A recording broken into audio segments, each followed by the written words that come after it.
I'll be ending before questions, so you don't have to worry about that. But again, thank you everyone so much for coming today. A special thanks to the Environmental Club for inviting me. So for those of you who don't know, my name is Sammi Lin, and I am a current intern with FFAC, or the Factory Farming Awareness Coalition. And this is a nonprofit organization that's dedicated to grassroots activism and educating people about where their food comes and the impacts that our food choices can have. So I'm going to be going over what factory farming in particular is today. So I'm going to start by talking about what the basics of factory farming are, as well as a lot of the standard practices in the industry. We'll be focusing the majority of our time on talking about a lot of the environmental impacts from this industry, and ending with some of the solutions that we can take and incorporate into our daily lives. So how many of you are familiar with the story of Old MacDonald? I'm sure many of you, and it's not hard to imagine why so many of us still think that the practices of Old MacDonald are still currently in place today. If we walk into any of our local grocery stores and take a look at the labels on jugs of milk or on egg cartons, we'll see the same images over and over again: rolling green hills and happy cows. Unfortunately, that is no longer what modern agriculture looks like. Instead of Old MacDonald, we have what are called concentrated animal feeding operations, or CAFOs. This is the process of keeping thousands of animals in intensive confinement in order to maximize the most product for the most profit. Now I want to invite everyone to type in the chat how many land animals they think are killed every year for meat, eggs, and dairy in the United States. So feel free to enter a number in the chat. Yeah.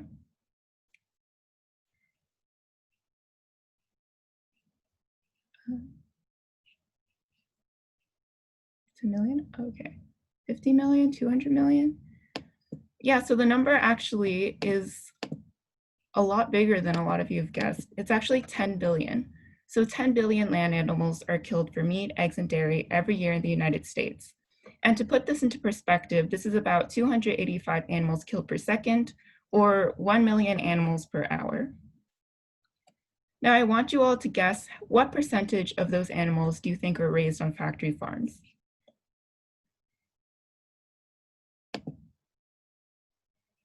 99.5%, 90, 97. Wow, okay, you guys are actually, unfortunately, very close.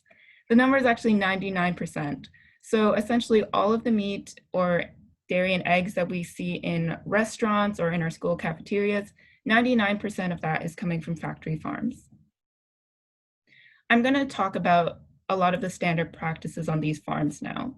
I do want to give a quick disclaimer that some of the images might be a little disturbing, but unfortunately, it's not really possible to talk about factory farming without talking about the conditions that these animals live in.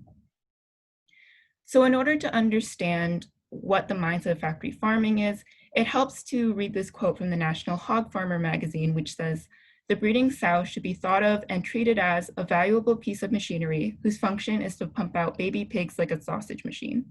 So these animals are no longer thought of as sentient beings, and instead thought of as units of production. And really the hallmark of factory farming is intensive confinement.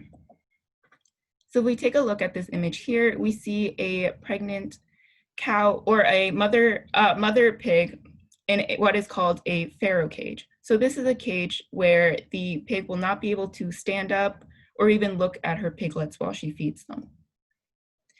And this is what's called a veal farm. So contrary to popular belief, cows are not magical milk machines. Just like a human, they have to be pregnant in order to give milk. Unfortunately, that milk often is given and packaged to humans, so it doesn't make much business sense to give it to their baby calves. So once the mother cows give birth, these calves are separated and put into these small hutches. And the reason why these are so small is that it prevents movement, so the calf will not be able to walk around or run around, and this allows their muscles to atrophy and leads to the characteristic texture that veal has. Here we have chickens, broiler chickens inside what are called battery cages. And as you can see, dozens of chickens are stuffed into the same cage where one chicken is unable to lift its wings, and each chicken has roughly the amount of space as a single sheet of printer paper. If you also take a look at the chicken on the far left, the edge of its beak is actually clipped off, and this is a common practice on a lot of chicken farms in order to prevent the chickens from hurting each other or themselves out of stress or anxiety.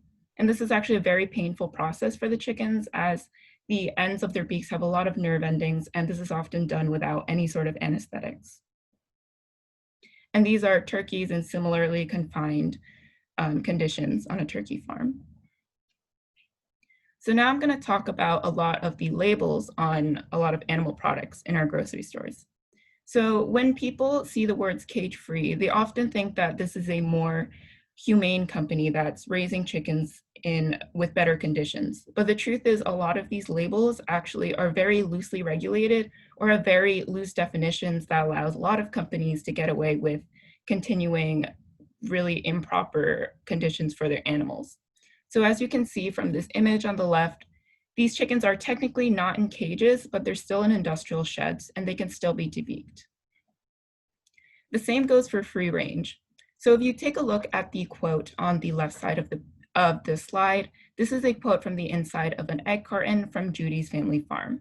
It says that these hens were raised in wide open spaces in Sonoma Valley where they are free to roam, scratch, and play.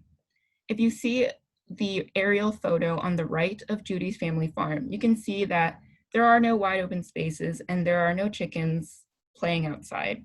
All of the chickens are actually inside those industrial feedlots. A couple years ago, Judy's family farm actually had to settle a lawsuit against misleading consumers, but they only changed the wording on their cartons. They didn't change the conditions. Judy's family farm continues to be a supplier for a lot of well-known brands, including Whole Foods, 365 brand, and Organic Valley. So a lot of even the most reputable free-range companies still source their animal products from family farms. Now, organic does differ a bit from the last two. Organic typically only cares about consumer health. So this means that the animals are not allowed to be fed hormones, antibiotics, or pesticides, but they are still technically uncaged, but in industrial sheds without proper outdoor access, and debeaking is still allowed. Now, a lot of people wonder why this isn't illegal. And this is actually because of something called the Common Farming Practice Exemption, which is essentially a law that states that if something is a commonplace behavior on factory farms, then it is automatically legal. So for instance, if we were to keep our cats or dogs in cages for the entirety of their lives, this would be considered felony animal cruelty. But because this is a common practice on factory farms, it is actually considered legal. Another reason is due to ag-gag laws. So ag-gag laws are laws passed by the large agribusiness companies that try to make it illegal for people to film or take pictures inside of the factory farms. So a lot of these companies are actually trying to make it illegal for us to see where our food is coming from. And again, the hallmark of factory farming is this intensive confinement. And it's really from this treatment of animals that a lot of our environmental issues come from. So now I want to talk a bit about fish. There are two primary types of fishing, wild-caught fishing and fish farming. We're going to talk about both, starting with wild-caught fish. I want to return to those basic numbers before that, though. If we remember from the previous slide, 10 billion land animals are killed every year in the United States. However, if we combine all of the aquatic animals that are killed for food, that number suddenly skyrockets to 56 billion. And that still doesn't cover the entire breadth of all the animals impacted by the animal agriculture industry, as a lot of animals are killed as bycatch. And in this next video, you'll see exactly why this is so common. So this is what's called a super trawler. It's essentially a ship that casts out a mile-long net that is weighted to go to the bottom of the ocean floor and just drags in everything in its path. So it doesn't have any filtration system that sorts out the fish from the turtles to the sharks. And if you take a look at the humans at the top of the screen, you can just see how massive this net really is. And we have dozens and thousands of these ships in international waters every hour, every day, pulling up just as many fish as they possibly can. And the biggest problem with this is we're not leaving enough fish to repopulate our oceans. Another major issue with the fishing industry is that it causes a lot of plastic pollution. So when we often think about ways to reduce plastic pollution in the ocean, we're often thinking about things like using reusable straws or using reusable canvas bags when we go shopping. But the reality is almost half of all the plastic in the ocean are fishing nets, which these ships simply drop off into the ocean once they're finished emptying them out. So really one of the biggest ways that we can help reduce plastic pollution in the oceans is by stopping and not supporting the fishing industry. Like I said, the second type of fishing is fish farming or aquaculture. Aquaculture now accounts for nearly half of the world's fish supply. And if you take a look at the images on the left, those are giant nets that hold thousands and thousands of fish. And the biggest problem with this is that these are basically factory farms, but in the ocean. So you have all these fish swimming on top of each other, and this naturally generates a lot of manure. And without any sort of system to reduce the amount of manure coming out, all of that will wash off into local ecosystems and cause dead zones. Another problem is by having so many animals in close proximity with each other, this is an easy location for diseases to spread. So to combat this, these fish are often fed tons and tons of antibiotics, which again, wash off into local ecosystems in excess. I do want to talk about the shrimp industry briefly. 90% of US shrimp is currently imported from Southeast Asia, where a lot of regulations are a lot lower than they are in the US or any other country. First off, the shrimp farming normally takes place by cutting down mangrove forests. And this is particularly devastating in our attempts to reduce climate change, as mangrove forests are actually 4 times more effective at absorbing carbon dioxide than rainforests. So we're getting rid of one of our biggest weapons in reducing all the carbon emissions in the atmosphere by simply trying to meet that demand for shrimp. And another really dark side of the shrimp industry is forced labor, or essentially modern day slavery. Often migrants are trafficked into working in the shrimp industry, and personal stories have shown that workers can be chained to the decks of the ships and beaten if they try to escape, and children are often forced to work 16-hour days peeling shrimp. So really one of the ways, again, that if we want to improve our oceans as well as fighting for racial justice and more fair worker regulations, one way we can do that is by stopping and not supporting the shrimp industry. I'm going to talk about a lot of the environmental impacts that this very harmful industry can have. So to start off, factory farming is one of the single most environmentally destructive industries on the planet. Now, this might come as a surprise to many of us because we still hold that idea of old MacDonald and green hills and happy cows, like I said at the beginning. But I'm going to walk you through each aspect that this industry impacts. Again, if we remember, 10 billion land animals are raised every year for meat and dairy and eggs. And a lot of the environmental problems come from the sheer number of animals that are raised. In fact, if we break that number down, we see that 2/3 of all of the animals in the world now are livestock, with only 1/3 are humans and less than 4% are wild animals. So we're essentially turning the world into a giant feedlot.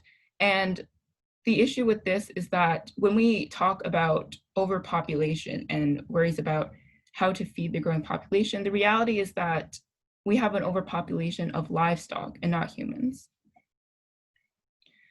Now, the first thing to think about is, what do all of these animals eat? If any of you have ever been to the Midwest, you've probably seen grasslands and forests being cleared to make room for corn and soy. And all of this corn and soy isn't going to feed humans, it's actually going to feed all of the livestock. This is a very inefficient resource, however, because we have to feed those animals much more food than we get from eating them. In fact, 83% of the calories we grow only become 18% of the calories that we eat.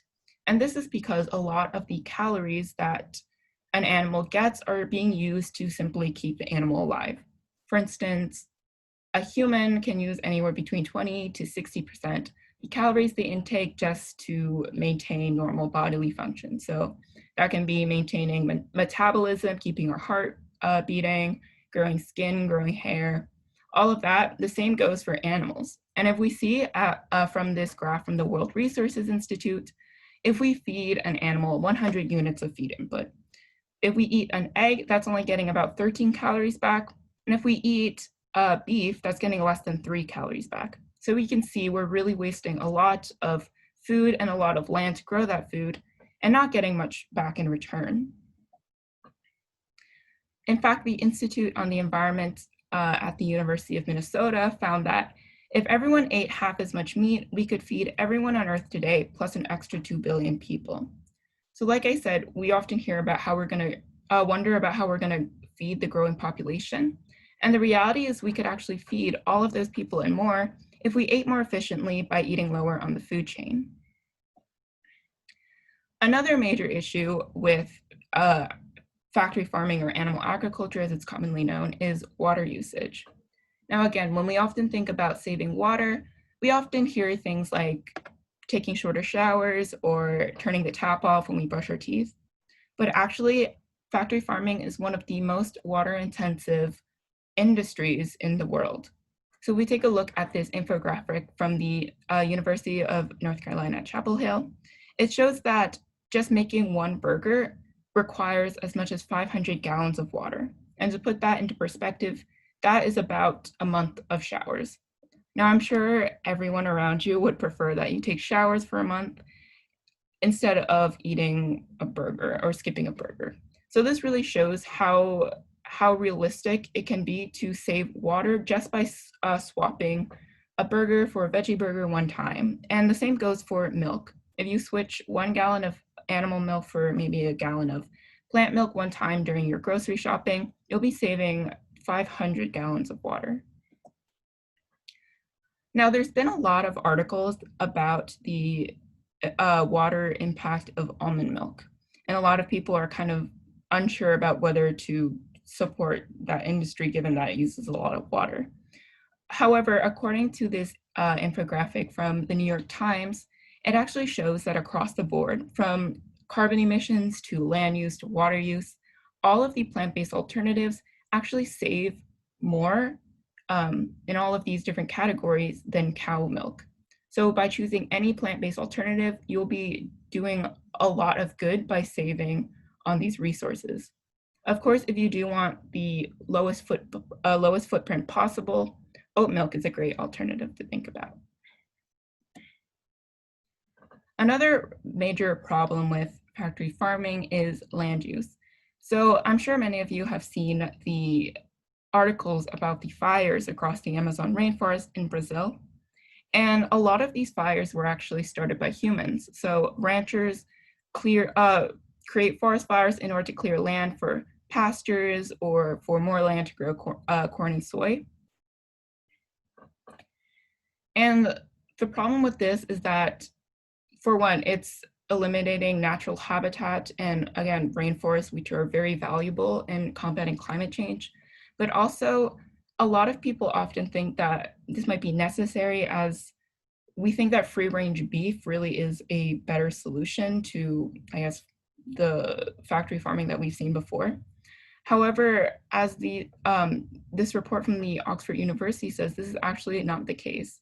In fact, ruminants such as cows, and also including sheep and goats, they actually burp methane, which is 20 times more potent than carbon dioxide in our atmosphere. And their manure, along with the other animals such as pigs and chickens, also emit nitrous oxide, which is 300 times more harmful than carbon dioxide. So what's coming out of animals can be up to 300 times more harmful than what's coming out of our cars. And when you think about this, this has led to animal agriculture causing more greenhouse gas emissions than the entire transportation sector. And this is according to a report from the FAO. A lot of people are often confused by this, as a lot of media focuses on the environmental impact of trains and planes and ships and all that. But if you really think about that, the emissions that are coming from animals directly, as well as all the energy that's needed to grow all that food for them, as well as the impact of deforestation and all of the fossil fuels needed for manufacturing and distribution, that number starts to make a bit more sense. Now, like I said before, a lot of antibiotics are used to prevent diseases from spreading. But in fact, 80% of the antibiotics in the US are used on factory farms. And this is particularly dangerous, as overuse of antibiotics has led to the development of superbugs or superviruses, which are pathogens that no longer are impacted by antibiotics and become resistant to them. This has allowed for many diseases in the past to run rampant, such as the swine flu, which actually got started at a Smithfield pork factory. And the UN Environment Program recently released the top 5 causes of zoonotic diseases. And zoonotic diseases are just diseases that are able to be passed from vertebrate animals to humans. And all 5 of those activities actually directly have a link to animal agriculture. For instance, with deforestation, as we continue to encroach on the habitat of wild animals, this allows us to become more and more in contact with the diseases that those wild animals often get as well. And livestock in particular can very easily become infected and then infect humans in return. Climate change can also exacerbate this by accelerating the evolution of pathogens such that they'll be able to infect new hosts such as livestock and humans more easily. And in fact, there has been evidence that as factory farming continues to expand, the emergence of diseases such as COVID-19 and the emergence of future pandemics will become more likely.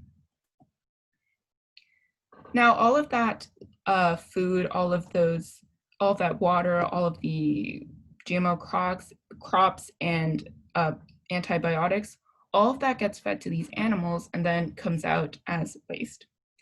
10 billion animals can actually produce 50 times more waste than the entire US population. So if you imagine if every adult man, every adult woman, child, if they all put all of their waste into giant pits in the ground, you'll get remarkably close to what's happening on a lot of these factory farms. So the question now is, what do we do with all of that waste? And that's what we're going to see in this next 4-minute video. One of America's biggest secrets is that farms practically don't exist anymore. The animals we eat are grown inside giant hidden factories. Since 2012, I've been secretly planning a project to expose these factory farms using the highest tech spy equipment available. Drones. This video provides just a sample of what I saw during only a few days of filming.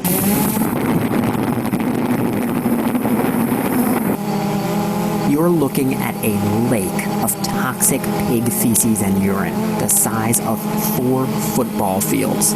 That's because thousands upon thousands of pigs are inside of these buildings. Their waste falls through slats in the concrete floor, and it's flushed directly into this giant open-air cesspool. How many of these kinds of factories are there? In North Carolina alone, there are over 2,000. And the consequences are disastrous. The waste falls through the floors.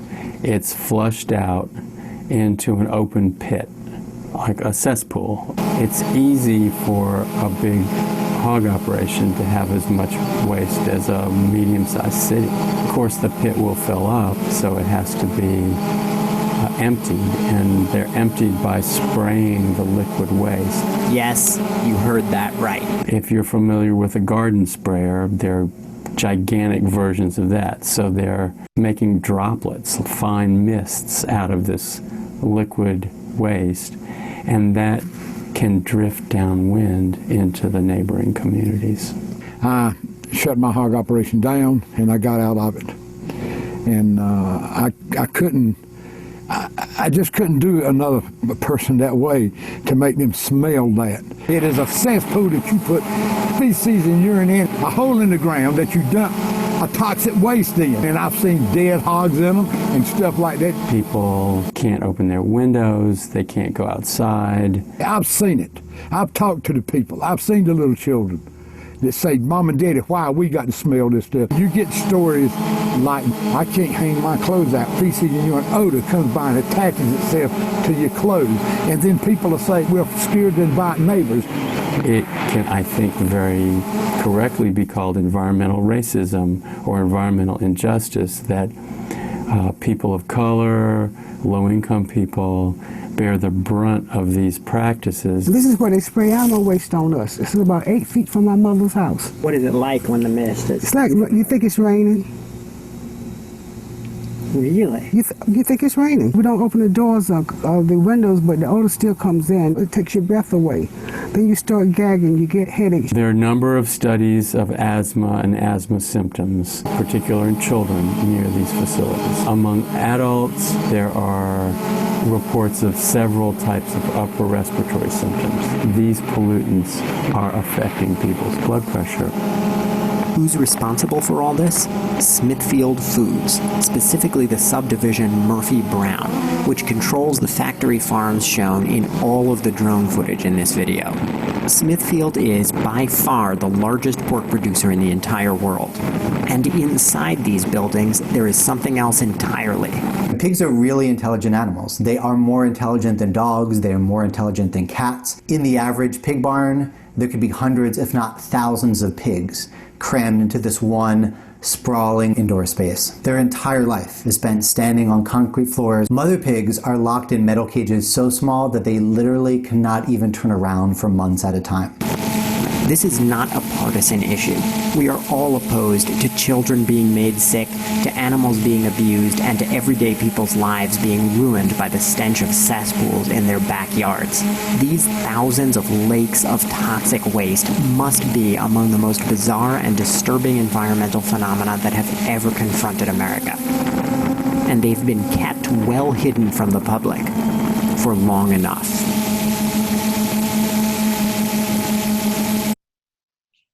Yeah, so a lot of people often wonder how these industries are able to get away with spraying essentially airborne toxins into the local communities.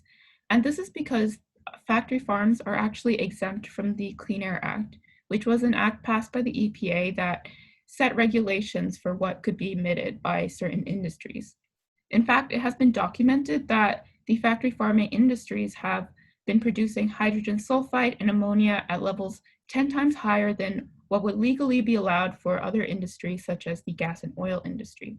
But because these industries are exempt from this rule, they are able to continue spraying whatever they want with impunity, and they have really no incentives to change. Another major problem is eutrophication. So all of that manure that gets sprayed out eventually makes its way into waterways, and when it rains, this will come off as runoff and enter into local waterways. And all of this manure carries with it a lot of nutrients such as phosphates and nitrogen that causes algal blooms. And algal blooms are essentially carpets of algae that cover the entire surfaces of ponds and lakes, and they block sunlight, which prevents other plants from growing. And the biggest issue is when the algae finally dies, it's broken down by bacteria, which consume oxygen and give off CO2. And this leads to depleting the water of dissolved oxygen, which a lot of aquatic animals need to survive. And this drives away all of those species and can cause complete ecosystem collapse. Manure runoff from factory farms is a leading cause of water pollution in the US and has actually polluted 35,000 miles of rivers in 22 states. A lot of that runoff goes through the Mississippi River and empties into the Gulf of Mexico. And in fact, in 2017, this caused a dead zone that was over 8,700 square miles and larger than the entire state of New Jersey. So I hope it's becoming abundantly clear now that one of the biggest things that we can do to help improve our environment is by not supporting this factory farming industries. The United Nations Environmental Program recently stated that first world citizens, which are all of us if we live in the United States, must have meat consumption. And they coined the term demitarians, which are essentially people who eat half as many animal products as they used to. Underneath, you'll see a quote from the University of Oxford, which calls for even stricter decreases in order to keep climate change under 2 degrees, which is in accordance with the Paris Agreement. Climate activist Paul Hawkins, in his book Drawdown, outlined some of the top climate solutions that we can take. And interestingly enough, in the top 5, two of those relate to food. So at number 3, reducing food waste, and at number 4, adopting a plant-rich diet. So these actually rank above things like solar energy and mass transit and electric cars. So we can see again that adopting a plant-based diet can be really, really impactful. Now, for those of you who don't know who this is Greta Thunberg. And when she was 14 years old, she started striking for the climate outside the steps of the Swedish parliament all by herself. And within a year, this led to a global movement that brought out 40 million people to protest for more robust climate legislation from their countries. So you can really see the impact that one person can have. And if you see the quote from the top of the screen, Greta Thunberg also understands the importance of eliminating animal products from our diets. The Environmental Working Group actually found that if everyone in the US ate no meat or cheese just 1 day each week, it would be like taking 7.6 million cars off the road. So the likelihood that we convince 7.6 million Americans to sell their cars and never drive again is essentially impossible. So really, again, adopting a plant-based diet is one of the most realistic ways that we can help halt climate change. And in fact, the market for plant-based alternatives has been rapidly growing in recent years, mostly motivated by millennials and Gen Zers who are interested in making more conscious choices in their daily routines. Plant-based foods have actually become a lot more widespread recently, and you can find plant-based alternatives in essentially every fast food restaurant nowadays. So for instance, if you've ever been to Burger King, I'm sure you've seen the Impossible Whopper, or Chipotle has their well-known sofritas, and KFC actually recently piloted the Beyond Chicken Nuggets, which are a plant-based chicken nugget. As well, a lot of plant-based alternatives have started popping up in a lot of grocery stores. So it's important to note that even if you decide to incorporate more plant-based foods into your diet, this doesn't necessarily mean having to give up all of your favorite foods. So for instance, you can still eat sausages such as by Field Roast. You can still have burgers such as by Beyond Meat. You can still have crispy chicken tenders such as those by the company Gardein. And you can even have ice cream, such as Ben & Jerry's has released their non-dairy ice cream line. In fact, cultured meats, which are lab-grown meats, have had massive headway in recent years. And this is largely motivated by investments made by some of the largest tech companies around the world, including Google and Microsoft and Twitter. If you take a look at this graph on the side of the screen, you can see that cultured meat actually uses 45% less energy, 96% less greenhouse gas emissions, 96% less water, as well as 99% less land. And scientists estimate that cultured meat can start entering the consumer markets in as little as 3 years. And even with all these alternatives, people who eat a more plant-based diet don't have to shell out lots and lots of money from their normal grocery budgets. In fact, a person who's eating veg for a year actually saves $750 on average on groceries. And one of the only reasons why it appears that these things are more expensive is because of government subsidies. So there's something called the Farm Bill that Congress passes every 5 years, and this essentially dictates where government money will go and to what industries. And 63% of that money typically goes to the big meat and dairy companies, with less than 1% going to fruits and vegetables. And this has led to a massive problem where Big Macs are actually cheaper than salads. And this disproportionately affects a lot of lower income communities. And this has led to the emergence of what are called food deserts, or more aptly known, food apartheids.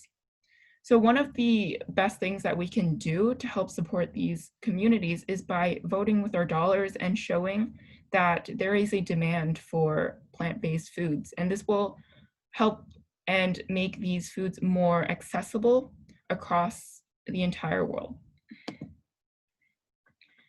And choosing more plant-based foods does not have to be difficult. For instance, a lot of the foods that we already eat are already plant-based. For instance, peanut butter and jelly sandwiches. And a lot of the staples and a lot of cuisines, such as Mexican, Chinese, Thai, all of those are heavily based in plant-based staples that are often the cheapest things that you can find at grocery stores, such as rice and beans. Of course, it's very easy to have a plant-based diet, but still be eating lots of cookies and lots of soda.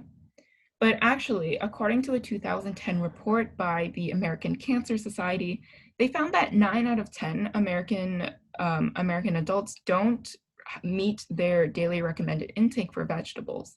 So thus, if we really want to take care of our health, as well as our family's health, we should make sure to eat as many whole foods, including vegetables, as we can. And transitioning to a more plant-based lifestyle doesn't have to be difficult. In fact, there are a variety of methods that you can start implementing today. For instance, you can choose a routine-based behavior change where you can choose 1 day a week where you eat only plant-based products, and the rest of the days you still eat normally. Alternatively, you could choose to have every lunch meal where you decide to eat more plant-based. And if you want to be even more ambitious, there are ways to flip this, where you could have only 1 day a week where you eat animal products and the rest where you don't. Another approach is portion-based, where you start to reduce meat portions in every meal. So for instance, instead of ordering 2 hamburgers when you're out, you could order one hamburger and replace it with a bean burrito. And if, as we saw in a previous slide, just skipping that burger one time can save massive amounts of water. The third way is to choose an impact-based behavior change. And this implies cutting the foods with the highest environmental impact, which is namely red meat. And a lot of these behavior changes don't have to be solely tied to an identity of being vegan or being vegetarian. For instance, you can easily switch out your cow's milk in the morning and pour almond milk on your cereal without having to identify as anything. And if any of you are interested, there is actually an organization that will help you implement a Green Monday, which is essentially sort of an expansion of the idea of Meatless Monday at your local community organizations or school. So for those of you who don't know, New York City Public Schools actually recently started Meatless Mondays. So if you remember what it was like to be in the cafeteria, on Mondays, they wouldn't serve any meat. However, we could still do even better and maybe even eliminate all animal products on Monday or extend that to several days of the week. Another thing we could do is expand the plant-based section of our cafeteria from just being a salad to different options. So if any of you are interested in starting a campaign or just want to hear more information, feel free to email this address at the bottom of the screen or going to this link at the end of this presentation. Other actions we can take is to support a lot of different organizations. For instance, the Human League Fast Action Network is an organization that encourages companies to adopt more humane practices when they're dealing with animals. Friends of the Earth, if you go to their Take Action page, there are a lot of petitions you can sign, as well as a lot of bills that you can encourage your legislators to support as well. If you go to the United Farm Workers organization, they are an organization that's focused on supporting more fair practices for workers. And the Humane Society Legislative Fund has a lot of policy and legislation that helps in passing laws towards supporting animals and humane methods of treating animals. And in fact, we can see that this sort of lobbying is very effective. And earlier this year, Senator Cory Booker actually released what's known as the Farm System Reform Act, which is a bill that aims to rehaul the entire system of factory farming as we know it, as well as supporting a lot of family farmers who have been crippled by debt ever since the factory farm industry has become essentially monopolized by a select few global companies. And in fact, recently, this bill was introduced to the House of Representatives by California Representative Ro Khanna. So I can send a link at the end of this presentation where you can find out who your representative is, and you can urge them to help co-sponsor or support this bill. And I wanted to end this presentation with this quote from Anne-Marie Bono, who is a zero waste chef. And this quote specifically deals with zero waste, but I think the sentiment still applies. We don't need a handful of people doing everything perfectly. We need millions of people doing it imperfectly. And I think this really captures the sentiment of this work. You don't have to be 100% plant-based all the time, as long as you're just being aware of why you're doing what you're doing and seeing where in your life you can change behaviors so that it aligns with your morals and what your vision for a better future looks like, then that is all we can ask from everybody. So that is the end of this presentation. I wanted to thank you all for coming out and hearing all of this information today. And thank you so much for being so open-minded. I know a lot of this information can be a bit challenging to hear for the first time, so really a big thank you. And as I mentioned at the beginning of the presentation, I was able to do this presentation through FFAC, and they actually have a fall internship that they're actively recruiting right now, as well as different semester internships throughout the year. So if you're interested in these issues and you want to get more involved or you just want to learn more, feel free to check out this link after this presentation as well. And if you want to learn more, want to look for more information, feel free to go to the website of FFAC or FFA Coalition, as well as emailing info@ffacoalition.org. And you can also follow FFAC at a variety of social media platforms, including Instagram, Twitter, and Facebook. And they actually recently started a TikTok account, so I'm sure many of you would be happy to check that out.